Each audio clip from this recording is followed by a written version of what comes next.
Hello दोस्तों, मैं हूं मंतोष और आपका स्वागत करता हूं आपके अपने यूट्यूब चैनल पे जिसका नाम है एम मैजिकल क्लासेस। आज हम कक्षा 12वीं की विषय अर्थशास्त्र का प्रथम चैप्टर का जो है परिचय, उसके एक वीडियो हमने बनाकर अपलोड कर चुका है यूट्यूब पे। अगर आप उसे नहीं देखे हैं तो आप उसे देख लीजिए, कुछ ज़्यादा अच्छा से समझ में आएगा अगर उसे आप देख लेंगे तो। चलिए आज का पहला टॉपिक हम समझते हैं। तो आज का पहला टॉपिक है उत्पादन संभावना वक्र की परिभाषा लिखें। चलिए समझते हैं उत्पादन संभावना वक्र किसे कहते हैं। हम उस वक्र को उत्पादन संभावना वक्र कहते हैं जो कि सीमित साधन में दो अलग अलग वस्तुओं के अलग अलग बिंदुओं पर उत्पादन की संभावना को दर्शाता है। उसे हम उत्पादन संभावना वक्र कहते हैं। चलिए अब इस ग्राफ में देख कर समझ सकते हैं। मान लीजिए एक फैक्ट्री है जो कि कपड़ा बनाती है, उसमें साड़ियों एवं जींसों की उत्पादन होती है और मान लेते हैं कि उस कंपनी में 10 ही ऐसा मशीन है जो कि कपड़ों को बना सकती है। अगर हमें साड़ियों की संख्या में यानी कि साड़ियों की उत्पादन की संख्या में वृद्धि करनी है तो हमारे पास तो ये आपको ज्ञात है कि कपड़े बनाने की जो मशीन है वो सीमित है। तो हमें जीन्स की संख्या यानी कि जीन्स की जो उत्पादन की संख्या है उसको कम करनी पड़ेगी, तभी तो हम साड़ियों की जो उत्पादन की संख्या है उसे बढ़ा पाएंगे। तो मूलतः इसे ही उत्पादन संभावना वक्र कहते हैं। जो वक्र उत्पादन की संभावना को बताता है उस वक्र को उत्पादन संभावना वक्र कहते हैं। कदाचित आप समझ गए होंगे इस बात को।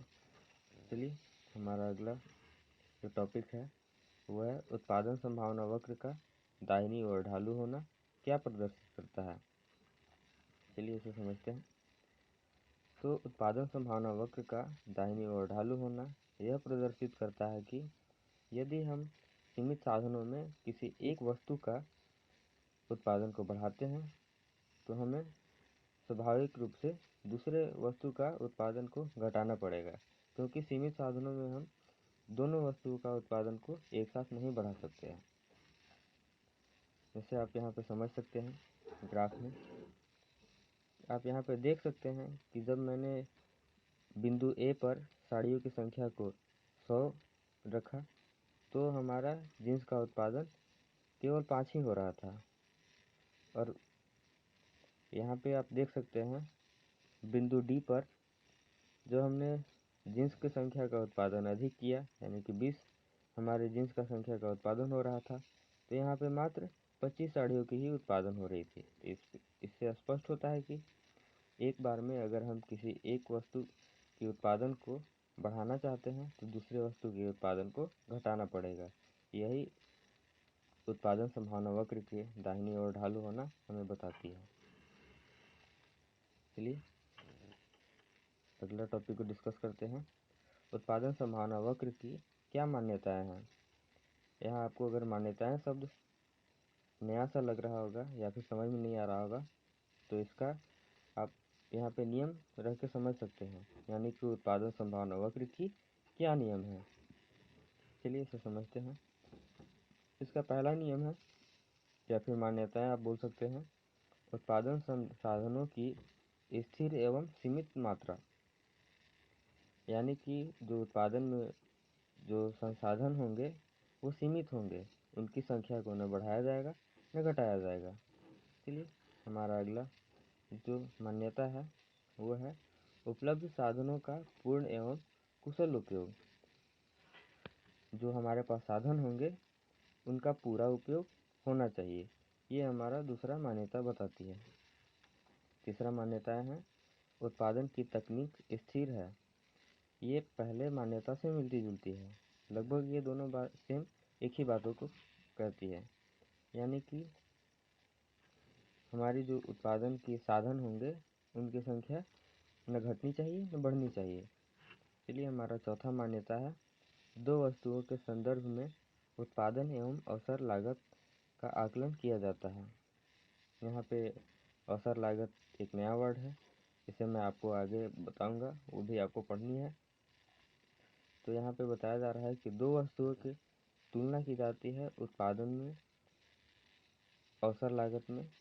यही हमारा चौथा जो मान्यता है ये हमें बताती है। चलिए आगे टॉपिकों को देखते हैं। हमारा आगे का जो टॉपिक है वो है उत्पादन संभावना वक्र क्या दर्शाता है। तो ये देखते हैं उत्पादन संभावना वक्र क्या दर्शाता है। उत्पादन संभावना वक्र संसाधनों की आवंटन की आर्थिक समस्या को दर्शाता है। यह दो वस्तुओं की सभी ऐसी संभव संयोग को दर्शाता है जो एक अर्थव्यवस्था अपने उपलब्ध साधनों तथा तकनीक के पूर्ण तथा कुशलतम उपयोग से उत्पादित कर सकती है। इसका सिद्धांत यह बताता है कि संसाधनों की संख्या को सीमित रहकर दो वस्तुओं को किस किस संख्या में हम उत्पादित कर सकते हैं, यानी कि इनका संयोग को बताता है कि एक वस्तु का अगर इतना उत्पादन होगा तो दूसरे वस्तु का कितना उत्पादन होगा, ये बताता है उत्पादन संभावना वक्र। वैसे आप इसकी परिभाषा सरल भाषा में आप इसे भी पढ़ के समझ सकते हैं। हमारा अगला जो क्वेश्चन है वो एक MCQ है, आप इसे ध्यान रखिएगा। उस वक्र का नाम बताइए जो आर्थिक समस्या दर्शाता है। तो उस वक्र का नाम है उत्पादन संभावना वक्र, उसका ये उत्तर हो जाएगा। हमारा अगला प्रश्न है अवसर लागत की परिभाषा बताइए। इसके बारे में मैंने पहले भी बताया था कि आपको आगे चल के बताऊंगा। चलिए इसे अब समझते हैं। अवसर लागत का अभिप्राय उपलब्ध विकल्पों में से दूसरे सर्वश्रेष्ठ विकल्प का मूल्य होता है। चलिए इसे उदाहरण से समझते हैं। मान लीजिए एक व्यक्ति है ए, जिसे कि 3 नौकरियों को चुनने की स्वतंत्रता प्राप्त है। इसकी पहली जो नौकरी है उसका जो मासिक वेतन है वो 20,000 रुपया है, दूसरी नौकरी का मासिक वेतन 30,000 एवं उसी प्रकार तीसरी नौकरी का मासिक वेतन है वो 40,000 है। तो मान लीजिए यहाँ पे जो व्यक्ति ए है वो 40,000 वाली नौकरी का चयन करता है। तो इसके बाद जो दूसरा सबसे सर्वश्रेष्ठ जो नौकरी है वो पहली नौकरी का अवसर लागत हो जाएगा। यानी कि अगर वो 40,000 का वेतन को चुनता है तो यहाँ पर दूसरा सर्वश्रेष्ठ जो वेतन है वो 30,000 है, तो 40,000 का जो अवसर लागत होगा वो 30,000 होगा, क्योंकि वो आदमी 30,000 नौकरी छोड़ के तब 40,000 का नौकरी को पकड़ रहा है। उसी प्रकार जब वो 30,000 की नौकरी को अगर चुनता है तो उसका अवसर लागत 20,000 होगा। आशा करते हैं आपको समझ में आया होगा। अगर नहीं समझ में आया होगा तो आप कमेंट बॉक्स में ज़रूर लिखिएगा, मैं इसे समझाने का प्रयास करूँगा। और भी कोई भी प्रश्न में अगर आपको दिक्कत महसूस होती है तो आप उसे कमेंट बॉक्स में पूछ सकते हैं। चलिए आगे पढ़ते हैं।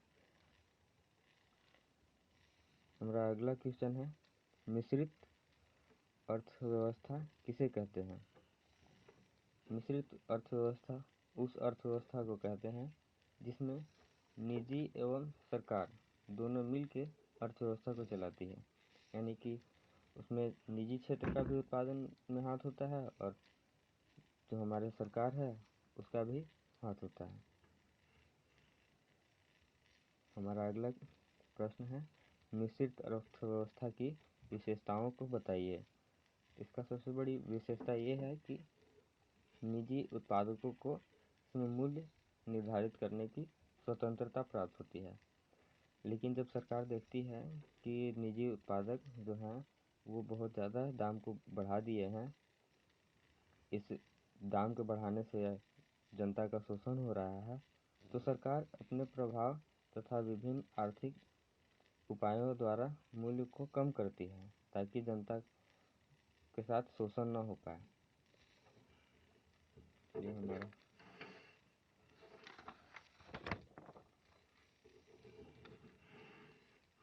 अगले प्रश्न को समझते हैं।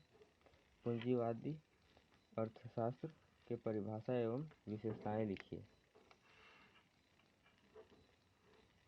चलिए समझते हैं पूंजीवाद अर्थशास्त्र क्या है।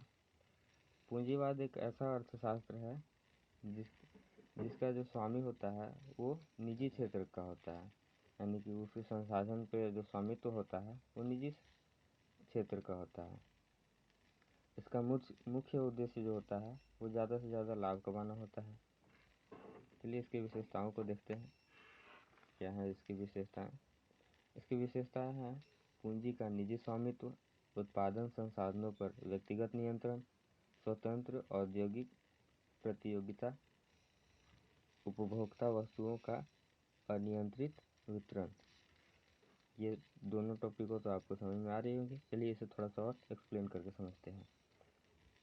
पूंजीवाद अर्थशास्त्र में जो उत्पादक होते हैं वो एक उत्पादक नहीं होता है, यहाँ पे बहुत सारे उत्पादक होते हैं, तो इनके बीच में कंपटीशन होता है। मेरा सामान ज़्यादा बिकेगा, मैं इतना दाम में बेचूंगा, इस प्रकार से। मतलब एक दुकान नहीं होती, यहाँ पे बहुत सारे उत्पादक होते हैं। चौथा है उपभोक्ता वस्तुओं का अनियंत्रित वितरण। इसे एक उदाहरण से आप अच्छे तरह से रिलेट कर पाएंगे। आप सभी को पता है कि अभी कोरोना काल चल रही है, कोरोना की बीमारी चल रही है। तो इसी जब हमारे देश में लॉकडाउन लगा था उस टाइम एक नियम आया था कि सभी को मास्क पहन के रहना है। उस टाइम मास्क देश में कम थे पर पहनने वाले ज़्यादा थे, इसीलिए जो मास्क 10 रुपये के मिलते थे वो मास्क 50-60 रुपये में मिलने लगे, क्योंकि अनियंत्रित वितरण हो रहा था मास्क का।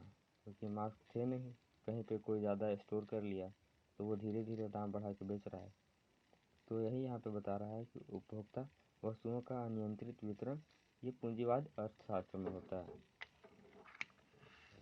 चलिए हमारा अगला प्रश्न है, व्यष्टि अर्थशास्त्र के अंतर्गत निम्न में से किसका अध्ययन किया जाता है? चलिए इसे बताइएगा। इसका पहला जो है ऑप्शन वो है व्यक्तिगत परिवार, दूसरा व्यक्तिगत फार्म, व्यक्तिगत उद्योग, इसका तीसरा पॉइंट है, और चौथा है उपरोक्त सभी। तो आपको पता है कि इन सभी का अध्ययन व्यक्तिगत व्यष्टि अर्थशास्त्र में किया जाता है। तो इसका उत्तर होगा डी। चलिए हमारा अगला क्वेश्चन है माइक्रो, जिसका अर्थ छोटा है, कौन सी भाषा से उद्धत है, यानी कि कौन सी भाषा से माइक्रो शब्द को लिया गया है? तो इसे ग्रीक भाषा से माइक्रो शब्द को लिया गया है। यह हमारा अगला प्रश्न है, आर्थिक समस्या मूलतः समस्या है, ये एक एमसीक्यू है, चुनाव की, उपभोक्ता चयन, फर्म चयन की। इसका होगा चुनाव की। भारत में कौन सी अर्थव्यवस्था है, ये हमारा अगला क्वेश्चन है। इसका उत्तर होगा मिश्रित अर्थव्यवस्था। किस अर्थव्यवस्था को कीमत सिद्धांत के नाम से जाना जाता है? इसका उत्तर होगा व्यष्टि अर्थशास्त्र को। इस वीडियो को देखने के लिए आप सभी को धन्यवाद। अगर आपको ये वीडियो पसंद आया तो आप इसे लाइक करें, शेयर करें और इसे सब्सक्राइब करना न भूलें। इसी प्रकार का आपको अगर कोई सुझाव हमें देना चाहते हैं तो कमेंट बॉक्स में ज़रूर लिखें।